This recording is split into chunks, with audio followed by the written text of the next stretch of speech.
My brother's wedding planning is an etiquette nightmare. We do be loving some wedding drama on this channel. So this story, oh my gosh, long time ago. This story first came November 10th, 2014. Oh my gosh, I was in university then.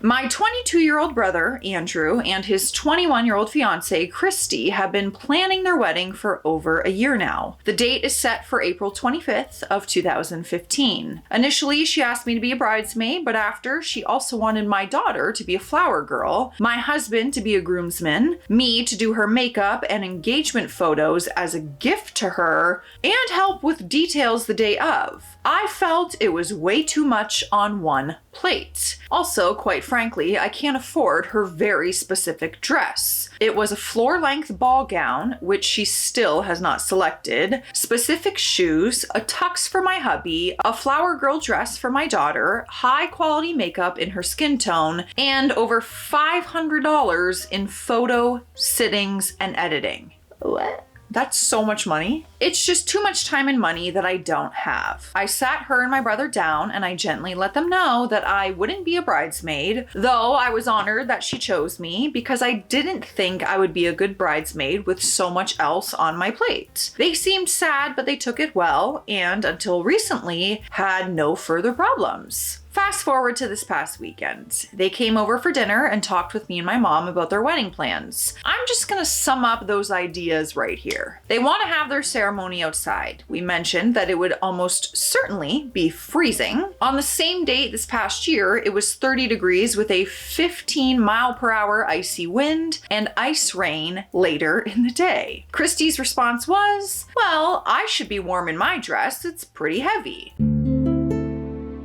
They have a venue that has plenty of indoor space, so they can get married there if worst case scenario, but they basically have said unless it's snowing or pissing rain, it'll be outside. I'm sure her bridesmaids in their strapless dresses and flip-flops or slippers will love that. I would be wearing a winter coat on top of that. As for my 1-year-old daughter, I'm not forcing her to stay out in the cold like that in a T-length dress with no sleeves. I don't know how to politely say, I'm not torturing my daughter or risking her becoming ill because you want a spring wedding in a wintry month. As for the date, they refuse to change it. They have told us that April 25th has no significance, it is not an anniversary, and it has nothing to do with the relationship. But they will not change it, even though we have gently mentioned, hey, May should be much warmer and would definitely make it easier for an outdoor wedding, especially for your guests. Their response is that April 25th is the date, period, and the guests don't matter because it is their day. Okay, fine, whatever, we will bundle up, I guess. Their plan is to have the ceremony under a gazebo type structure. A very old family friend got some online thing from some vague church so that he could marry people. He loves it. We've all known him since we were young, and he offered to officiate my wedding and wrote a wonderful ceremony for a hand fasting for my mom and dad's 20th anniversary and vow renewal, all completely for free. Andrew, my brother, asked said family friend to officiate, and he accepted. Last night, we told Christy and Andrew it's getting closer, so they need to meet up with the officiant so he can do an interview. They both asked why. We explained that the officiant was a close family friend. That's why they asked him to do it, and he likes to get a feel for both of you and your relationship so he can officiate a beautiful ceremony. They don't want that. They just want a general, do you, you're now married. You know, the like, do you say I do? Do you say I do? Clearly I have never said I do. To a lot of weddings. Not paying attention very well. Okay, that seems to defeat the purpose of a personal family friend performing it, but if that's what they want. Anyway, then we asked what they were going to give the officiant for a gift. They both said nothing. No gift. Why do they need to give him a gift? They are also not paying him, as he is doing it for free. At this point, my mom and I are afraid to hear more, but we need to know what's going on. So, after the ceremony, their plan is to go to a wedding luncheon with the wedding party only. This would include his parents, her parents, me and my hubby, her bridesmaids, his groomsmen, and the flower girls and ring bearer. This would exclude the officiant and all the other guests, including her brothers and sisters, as well as my sister and brother. At this point, all other guests would be told to go get lunch, and I quote, wherever, and we'll meet back here in a couple of hours. This is stressing me out as if I'm the wedding planner. At this wedding luncheon at a restaurant in the next town over that's about 20 minutes away, we are all supposed to foot our own bill. Then we drive back and we, as in my family, including the ones who are not invited to the luncheon, will set up the decor and everything else for the reception because Andrew and Christy will be getting ready. After we get everything taken care of, there will be cake cutting and dancing. And then the end of the wedding. No food, snacks, nibbles, cocktails, nothing like that will be provided during the course of this wedding. Andrew also dropped the bomb that my grandmother, my father's mom, would not be invited because she didn't remember who Christy was at my daughter's first birthday party last month. The backstory on that, let's start with the fact that she's 80, then let's go on to the fact that she's met Christy once and only once almost 2 years ago. Lastly, my grandma has 9 kids. Those 9 kids are married. They all had a minimum of 4 children. Many of those children are now married with children. My grandma has over 65 grandchildren. Damn. About 10 of which have recently or are about to get married. So she forgot, and it has been 2 years. So despite her being the only living grandparent that we have left, and despite her driving the hour here to make it to Andrew's school performances and sending birthday cards every year without fail to her children, grandchildren, and great-grandchildren, Andrew included, she's now not to be invited. I know this is ranty, but all this plain, bald-faced rudeness is flooring me, and I don't know how to handle it. My dad, once we told him that his mom wouldn't be invited, was not only hurt, but angry. He said he will not go if his mom is not invited. Andrew is still insisting on not inviting any of the others from that side of the family, and with such high numbers, I can understand, but at least inviting grandma would be polite, not to mention loving. My sister, my mom, and I put together a wedding planning book for them ages ago, and we gave it to them. It had tips for a small budget, etiquette, timeline, checklists, and a breakdown of what a basic wedding should have. We got info from multiple sources and spent the time collecting and printing it, but it's completely obvious they haven't looked at it at all. It's like they want this big, beautiful wedding, but they pick out anything that costs them money or means that they have to do some work. Gifts for people who do us favors? Nah. Big princess wedding dress? Check. Supplying food and refreshment of some kind? Meh.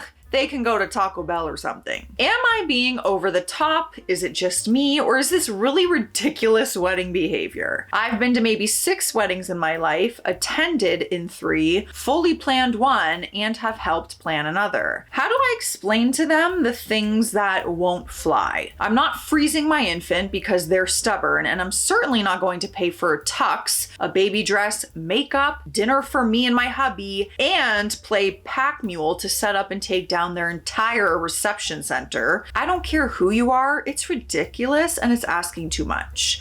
Not that they asked if we could set it up, they just told us that we would. I don't want to ruin their day. I want it to go well. I want everyone to enjoy themselves, but I can't force them to plan better. That's on them. So my question is how to handle it. Christy is super sensitive and takes literally any criticism as a personal attack, so I want to go delicately here. Also, Christy and I work together, so achieving peace here is very important. Oh boy. Now we have a mini update that she wrote on the same post. After talking to my parents and showing them this thread, they decided to talk to Andrew this weekend about a select few things. Number 1, that they should put that they're not serving any food or refreshment on the invite so people know they won't be fed, as this isn't typical for a wedding. Number 2, grandma really should be invited. And number 3, the officiant, since he's an old friend and is doing it for free, you should provide him a gift. As for me, I'm going to set some boundaries with this wedding, mainly with what I will and won't do, and how my daughter will be kept warm during the wedding. I will post a real update on the convo with my brother after it happens. We have said update. The next update was 4 days later. So Christy actually texted my mom in a panic on Tuesday night because her mom had added some names that she didn't know to the guest list on her side of the family. My mom just told her that she could help her and had her come over to talk. Christy brought over her wedding planning book and sat down with me and my mom. My mom asked her about the wedding plans, confirming that they intended to have no meal, that all the wedding party would pay for their own meal, etc. Christy confirmed. My mom, the saint of offering constructive criticism in the nicest way possible, said to Christy, I worry about this plan potentially hurting feelings on your family's side as well. Do you mind if I explain why I think that? Christy was pretty receptive. She said she didn't want anyone to have their feelings hurt and asked what was offensive. My mom posed a rhetorical situation. My mom is a funny and lighthearted storyteller, so at this point, Christy had laughed a couple times with a kind of sad note in there and also said, oh, several times as well. Christy spoke up and said she absolutely understood how that related to their current wedding planning. Seriously, it was like until that moment, she could literally see nothing wrong with their plans. She explained that they pretty much only had the budget of $2,000 that her parents were giving her to work with, and she was afraid a meal would cost too much. She also expressed frustration that Andrew didn't really help with the planning. He just kept saying, whatever you want, when she asked for his opinion. My mom and I explained that Andrew probably just wanted the day just the way she wants it, because it's always stressed that it's the bride's day. We gave her some tips for engaging Andrew to really get his input. At this point, she had really broken down and we were able to see her a little more for what she is. A young, naive 21-year-old girl who is in way over her head, running on little to no help with an event she has no idea how to plan. I mean, yeah. 21 years old planning a wedding on a very small budget. After chit-chatting for a little bit, we talked about different ways to pull off an affordable wedding. We pitched ideas and she either loved it or she said she would think about it or just no. She liked the idea of having a small ceremony with the 50 people that they really wanted to be there, after which there would be a luncheon, provided by them this time. After that, there would be a reception where the guests that her mom added and anyone else that wasn't really close to them could join to celebrate. There would be a light refreshment for that. She is really not concerned about what the luncheon is, but would like it to be as low cost as possible. Understandable. My mom, my sister, Christy, and I are going to brainstorm the next few weeks and look at prices to see what we can find within their budget. Then we will all sit together and let Christy and Andrew decide which ideas that she likes best for both the luncheon and the reception refreshment. Oh, and as for Grandma, when Christy handed over the guest list from Andrew, she was there at the bottom. We hadn't talked about it, but he must have realized that Grandma deserved to be at this wedding. Okay. That's good, right? Some positive updates here. I'm confused why there's more updates. Maybe things, usually when things get better and then there's another update, things went wrong again.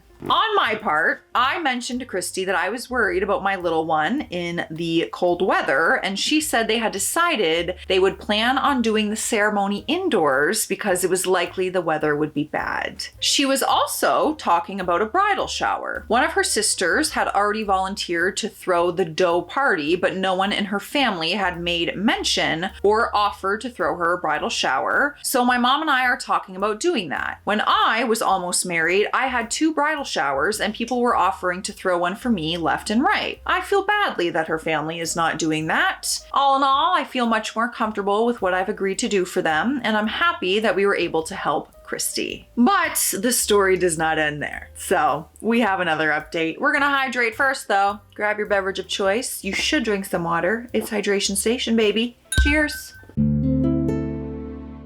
This might be a long shot, but have any of you read this book? I've been hearing about this book for years. I've seen it all over TikTok, all over social media, and I just got it for Christmas this year. So I'm very behind because I think it blew up in like 2022 or 2023. And I'm curious to know, I'm only like this far in, so I'm curious to know if you have read it. Don't give me any spoilers, but like, what's the review here? Because I'm seeing mixed, but there's a lot of love.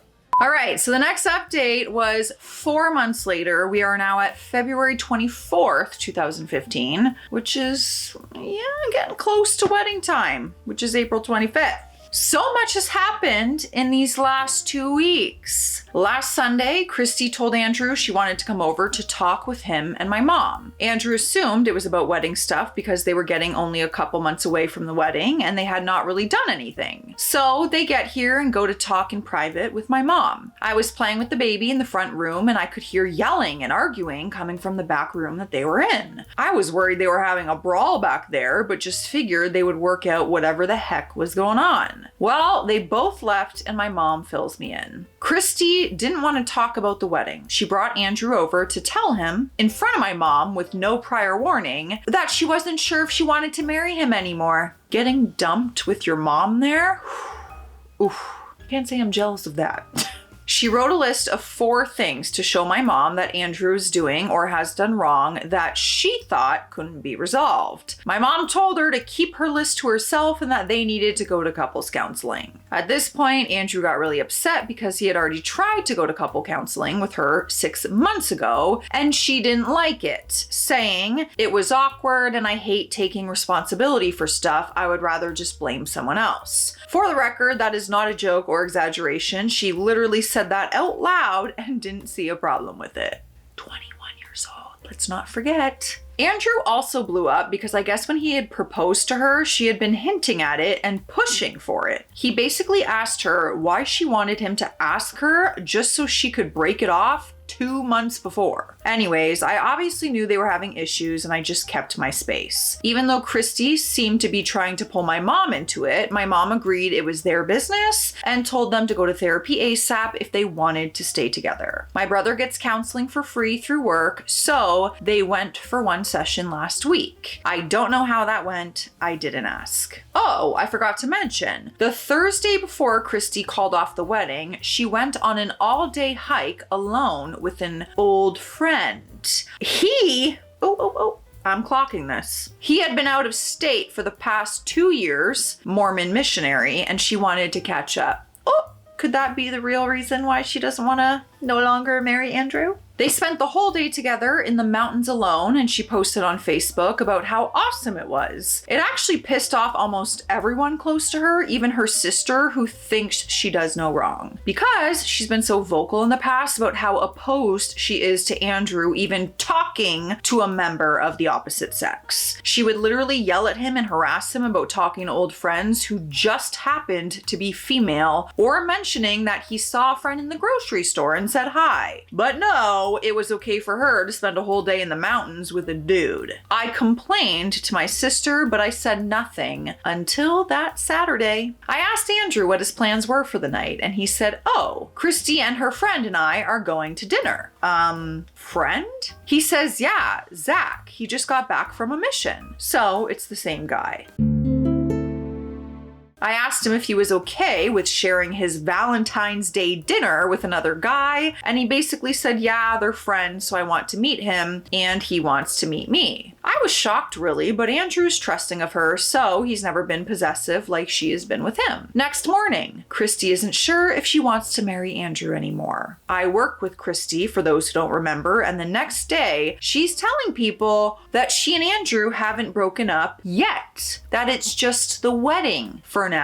The day after that, she chopped off all her hair in this really strange and unflattering haircut. Again, this is a thing that she would get after Andrew for. He has always enjoyed putting bright colors in his hair, and he wanted to be daring and do this whole head a muted navy blue. She told him no, but then it's okay for her to go chop her hair off to 1 inch long in the back and maybe 3 inches in the front. Oh, like off, like pixie cut. The day after that was the therapy session. Andrew seemed optimistic. That weekend, Christy mentions at work that she's going to visit her mom for the weekend. Her mom has always disliked Andrew, and I figured her mom would talk her out of the relationship permanently, but my brother was so tortured at this point that I thought it might be for the best. Cue this morning. I asked Christy at work how her weekend went, and she said, "Not good. Andrew and I broke up." I just said that I was sorry about that, and I went back to work because I was not expecting that response, and I didn't even know what on earth to say to that. I had no idea that they broke up, so I was then worried about how my brother was doing. She then goes on to say this massive paragraph. But the rest of the weekend was okay. Me and Zach hung out until way late on Saturday night just talking. He had his homecoming in the morning. He's the only person that really knows what's going on with me and Andrew. It was really nice and he just listened to me. We were laughing because I found a gray hair in his hair and he was totally freaking out. Then we went to the homecoming in the morning, of course. I only went for the main meeting, so then I went to his house and waited for him to get home from church, which was awkward, but it was only his aunt and grandma there. But then we had the luncheon afterward and whatever, and it was fun. I was tired when I got home, so I took a nap. At this point, my work friend Alicia is just staring at me, waiting for my response. She looked at me like I was a grenade with the pin out. Christy continued to babble about various things, like now she was going to head to California because her friend had offered to fly her out there, but she couldn't go because Andrew couldn't afford the airfare to go too. She was just so damn happy, it made me sick. When her sister arrived at work, yeah, I work with both of them, they talked about Christy moving in with her sister and the when and how and all that jazz. I stepped out to call my mom and she told me immediately that she was helping Andrew move his stuff out of the apartment as we spoke.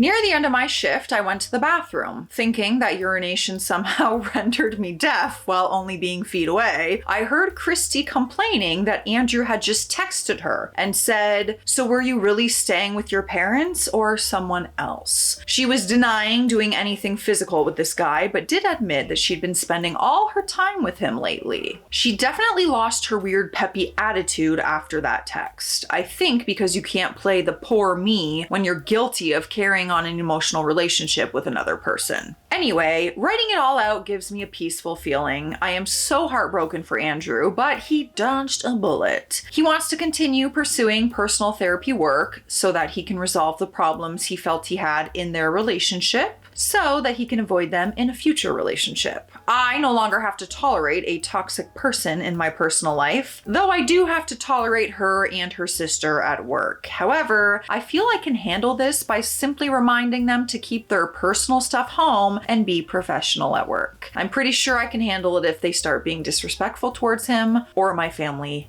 at work. Well, good news is the wedding's not happening. People don't have to pay for their own meal. Your daughter won't freeze. A lot of positives here in the end. Yeah, that wedding was just gonna be interesting. I think this is for the best. They're very young. They're young. Let them start over. I think that's a good idea. Let me know your thoughts and feelings. I'll see you in the comment section. Stay classy out there. Stay sassy. Bye.